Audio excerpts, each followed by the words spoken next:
Former U.S. President Donald Trump speaks at the Georgia Republican Party's 2023 state convention in Columbus, Georgia on June 10, 2023. Columbus, Georgia, AFP. Donald Trump addressed his supporters Saturday for the first time since his indictment on multiple federal charges propelled the 2024 presidential election race into uncharted and potentially destabilizing territory. The 37 counts of the indictment released on Friday and focused on his alleged mishandling of classified materials, set the former president up for a far more severe legal reckoning than the charges of personal, political, and commercial misconduct he has largely ridden out in the past.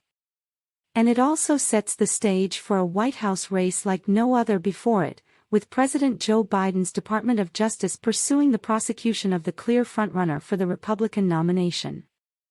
Trump, who has already denounced what he insists is a politically motivated witch hunt, is talking at two state Republican conventions in Georgia and then North Carolina, and was widely expected to use both platforms to attack the FBI and accuse federal prosecutors of unfairly targeting him. In Columbus, Georgia, Trump railed against Biden and the Department of Justice and what he called a fake indictment, telling the crowd he was being pursued in court because of his bid for a second term in the White House. "That's why they're doing it. If I wasn't, there would be no witch hunt, there would be no indictment," he told supporters. The two events come just days before Trump is due to appear in federal court in Miami to answer the explosive charges he put U.S. national security at risk by willfully retaining classified defense information, conspiring to obstruct justice, corruptly concealing documents, and making false statements. The charges, brought by Justice Department Special Counsel Jack Smith, carry up to 20 years in prison each. Trump has already responded to the indictment with a string of posts on his Truth Social platform and a video statement, calling Smith deranged, and a Trump hater, and framing the prosecution as election interference orchestrated by Biden and his campaign.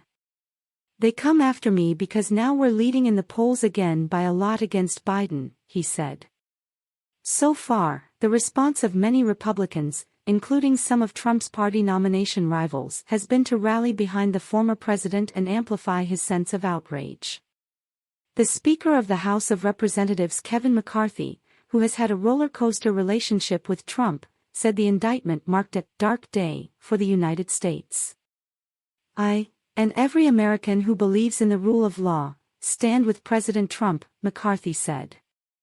And Florida Governor Ron DeSantis, seen as Trump's most viable challenger for the Republican nomination, echoed the claims of a weaponized Justice Department.